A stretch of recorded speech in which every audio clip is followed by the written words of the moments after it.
Here's the reason for the lull in the videos that I've been putting on. I've been waiting for this guy for some time, and this is the radio that I've been trying to get for quite a while for various reasons. The first is that it's one of the most iconic radios of the 60s, designed by one of the most notorious designers and produced by one of the best brands coming out of Germany at the time. It's a Braun Atelier 3 radio with gramophone, and it's designed by a gentleman called Dieter Rams, who, if you haven't heard of him, is reputed to be the great inspiration behind the design, the style of Apple products. This radio is amazing. It's basically it's a radio with a built-in, probably what you'd call a hi-fi tube amplifier, and it was the first of the modern style designs, moving away from the wood chassis. This one has got aluminum sides, very clean look to it, almost clinical, and it's reputed to be a producer of some pretty amazing sounds. Now, when I bought this one, it was listed as being in pretty good cosmetic condition but not working, and it's just come out of the box after having traveled from Munich to Madeira, so it's probably still getting over its jet lag, but there is a little bit of damage that I can see right off the bat, and I have a feeling that this broken glass is a result of the shipping. There's another crack over there, which is always a problem, but nothing too serious. There's another slight crack on the chassis work over there. I'm not even sure if this is wood or metal or whatever. It looks like wood, but we'll see soon enough. And here we have the controls. There's a tuning dial. There is a peeler, which I think is the direction of the ferrite antenna. I'm not sure, we'll have to check. Balance between left and right, because this is stereo. We have the speaker volume. Strangely enough, it's actually listed in dB from 0, -10, -20, -30, all the way to -60, as opposed to being the standard volume control. We have on this side, there is loudspeaker 1. So, okay, that's a volume for the left, volume for the right, it seems. The highs and lows, so bass and treble. So bass and treble. Then here we have an off button, speech. This would be off speech. Automatic, which I'm not sure what that is. It might be some kind of automatic tuning. Stereo button, phono switch, long wave. This, I believe, brings in the external versus the internal ferrite antenna. Medium wave, short wave, and FM. Now, the FM here, as per most of these German radios, goes from 87 to 100 megahertz. At the time when this was launched, it still did not have the 108 range that we have now. There's a tuning eye over there. I have no idea if that's working at all. So basically that's it. That's our front panel. And then you open this lid for the gramophone, which looks like it's had better days. It's a little bit dirty. That thing looks a little bit messed up. Okay, really needs some work. There's the activate and deactivate button, and then we have the speed control, 78, 45, 33 and 16 RPM. Okay.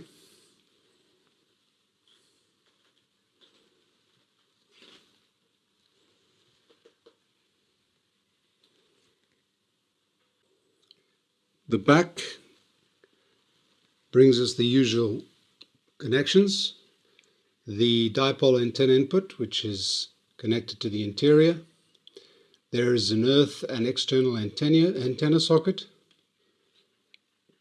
Over here we have the gramophone and the tape input. This gramophone connector is obviously from the internal gramophone. You can obviously put an external one on. Then we have the two speaker outputs, left and right, 4 to 6 ohms. So that's it. That's it for the case, and overall it's in pretty good condition. A few nicks here and there. Nothing that we cannot repair. And I'm looking forward to seeing this thing shine, because I have another reason for wanting to get this thing up to its glory, and that is, this is from 1963, and it's the year that I was born, so this will be a special radio for me.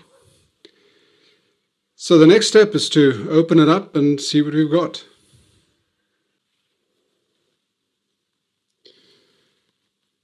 Well, there's nothing too unexpected about the back or the insides, except for one immediate observation, and that is that this thing is very, very well built. There's that transformer. The power transformer is huge for radio, which means that the amplifier should be pretty good here. Everything is pretty clean except for the usual dust and cobwebs, but otherwise it looks in pretty good condition. There's our ferrite antenna, which we can rotate from one of those knobs. The antenna connections here. I don't see any rust. The connectors are in very, very good shape.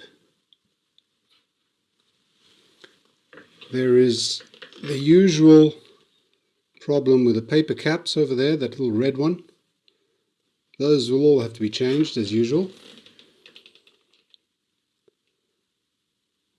Everything is neatly wired inside, and all the metal, or most of the metal, is pretty clean. It really doesn't look as if anybody's been in here. We have the connection here, that's the main supply for the gramophone, or the record player. Goes over here, and that's underneath there. It's basically a completely separate unit, which should be pretty easy to restore.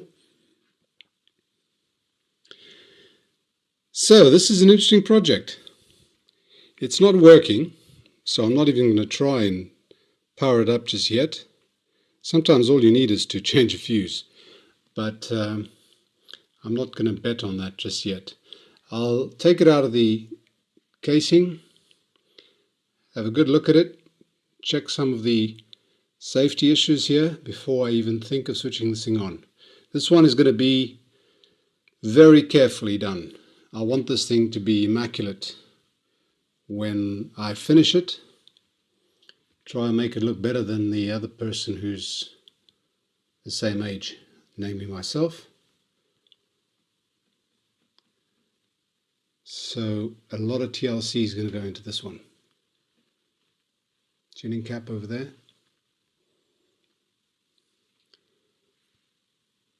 There's the internal dipole antenna connectors.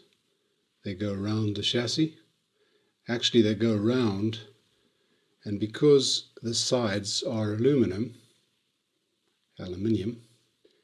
that sheet basically sticks to that aluminium plate, which acts as an antenna. Now, this is pretty standard with German engineering, which means a lot of stuff in the radio. I've watched quite a lot of restoration videos of American radios, British radios, and they all seem to be a little bit sparse compared to these German ones, which is usually over-engineering. But there you go. Seems to be a PC board over there. Alright, other than the obvious dust, I don't see anything obvious over here. I do notice that the transformer seems to have had a knock. It seems to be bent over here. I'm not sure if that's supposed to be that way or whether it's actually bent down. That might have been a knock in transport or even prior to that. Okay, let's open this up.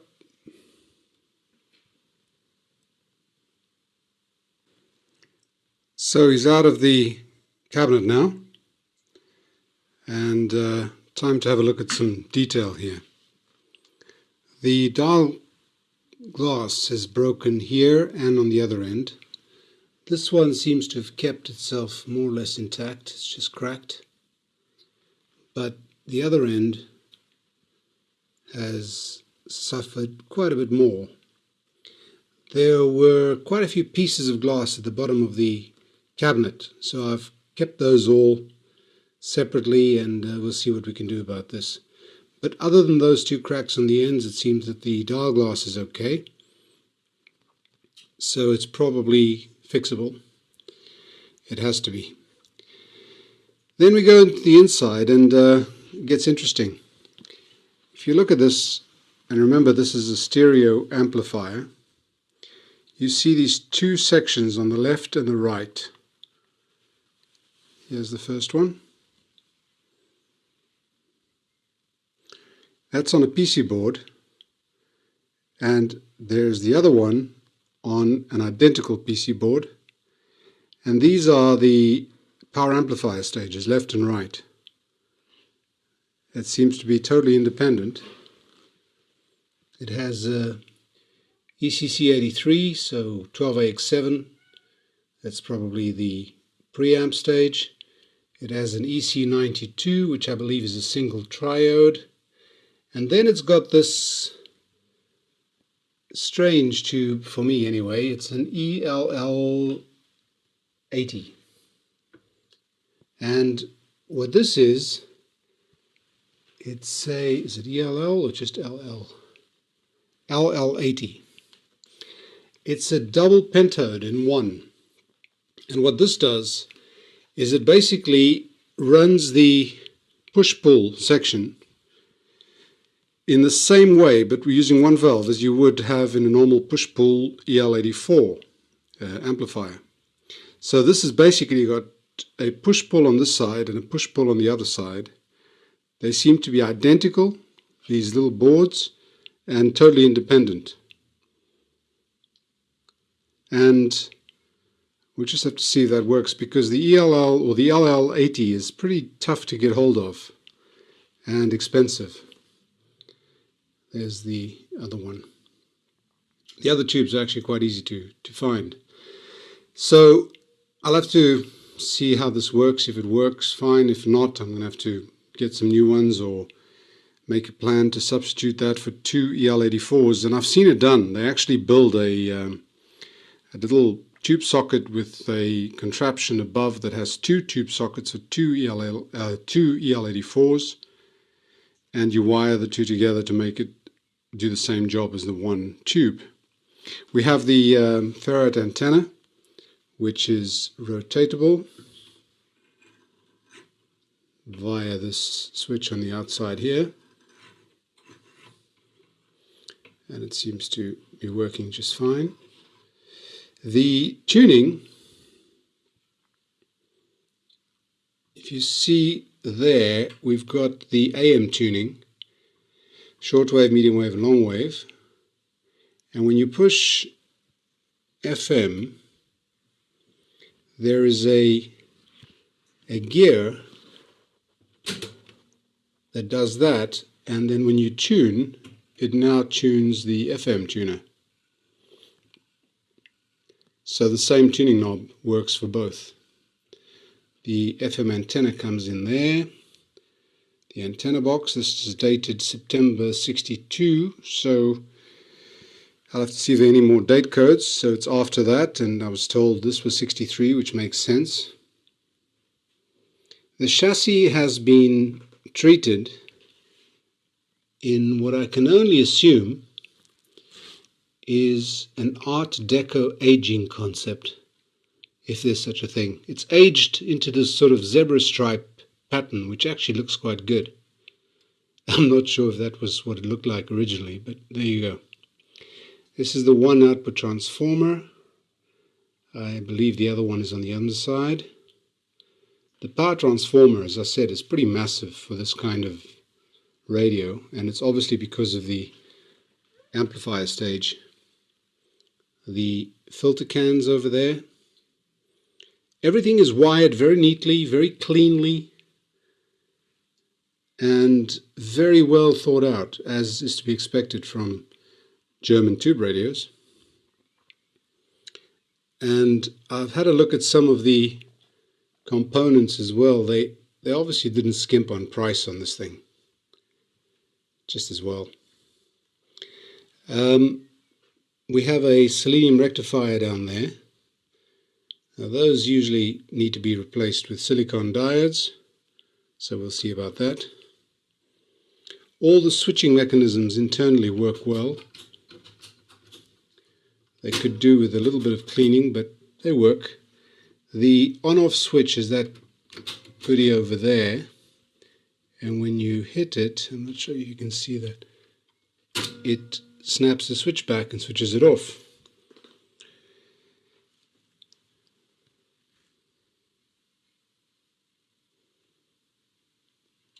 The FM tuner is encased in that can, obviously for low noise. The cans are actually labeled for their IF frequencies, so you turn around and have a look. There's our transformer voltage selection. It's on 220 volts at the moment. There's a 240 volt one as well, which is probably the one I'm going to set it to because my voltage is about 235 here. And the cans, if you look at it, you actually see the bottom one says 10.7 megahertz, so that's obviously the FM, and the top says 455 kilohertz, which is obviously the AM IF frequency. Same with that can over there, and that one over there. So there's three IF transformers. Quite a bit of dust on there, but nothing serious. There's our label.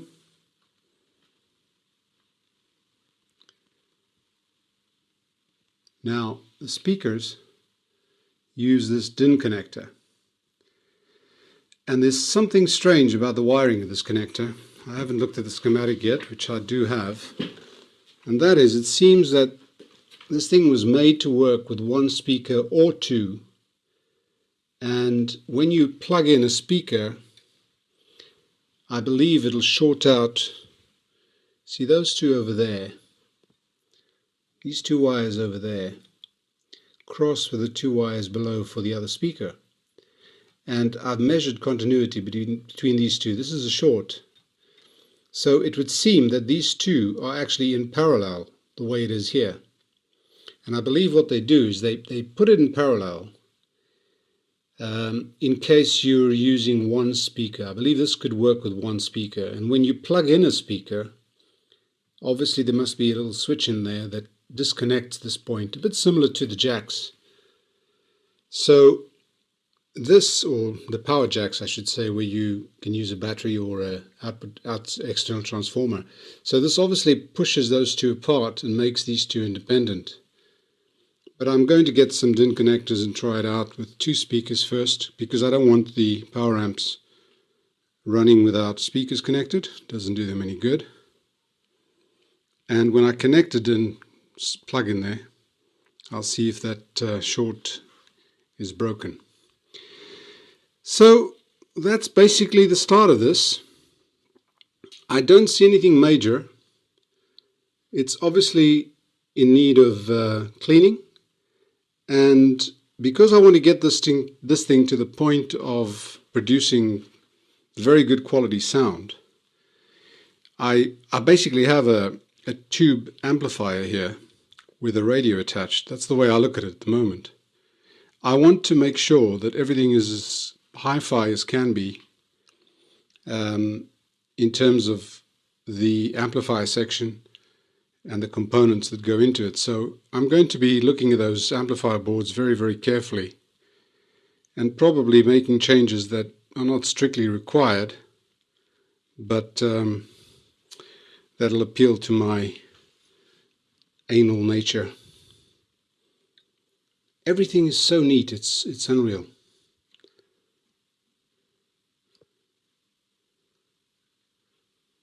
I'm more and more in awe of the German engineering that went into these radios.